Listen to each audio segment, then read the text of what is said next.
বন্য হাতির পততলে পিষ্ট হয়ে আবারও মৃত্যু এক ব্যক্তির। ঘটনা রবিবার সন্ধ্যা আনুমানিক 7টা নাগাদ তেলিয়ামুড়া থানাধীন মহারানী এলাকায়। ঘটনার খবর ছড়িয়ে পড়তে এলাকা জুড়ে ভয়াবহ পরিস্থিতির সৃষ্টি হয়। এলাকাবাসীরা চড়াও হয় টিএসআর বাহিনী এবং বন দপ্তরের কর্মীদের উপর। এলাকাবাসীদের অভিযোগ, বন দপ্তরের কর্মীদের দায়িত্ব গাফিলতির কারণে এই ঘটনা ঘটেছে।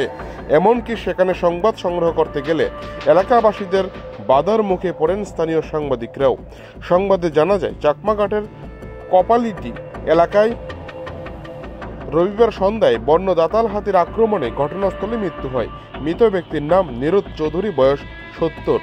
ঘটনার খবর পেয়ে বনকর্মীরা ঘটনাস্থলে গেলে এলাকাবাসীরা তাদের উপর চড়াও হয়।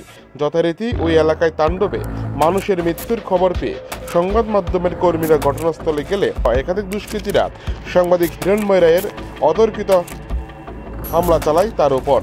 ওনার ভিডিও রেকর্ডিংয়ের লাইট ছিনতাই করে নিয়ে যায়। এতে সাংবাদিক হিরণময় রায় আহত হয়। হাসপাতালে চিকিৎসার পর থানার দ্বারস্থ হয়। ঘটনার খবর পেয়ে সমস্ত সাংবাদিকরা ছুটে আসে।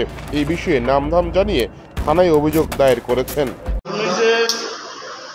আমাদের একটা খবর ছিল যে আজকে সন্ধ্যার দিকে মহানীপুর কমিউনিটি এলাকার মধ্যে হাতি আক্রমণ করে মারা হয়েছে। তো যথারীতি আমরা নিউজ করতে গেছি এনে। তো প্রথম দিয়ে তো সব কিছু ঠিক আছিল, এখানে মধ্যে যার ফ্যামিলি মারা গেছে তাই চারবার উত্তেজিত ছিল। যখন বন দপ্তরের কর্মীরা গেছে তার উপরে অ্যাটাক করছে, তো সেই অ্যাটাকের মধ্যে সময় আমরা ভিডিও করতে গেছিলাম। তখন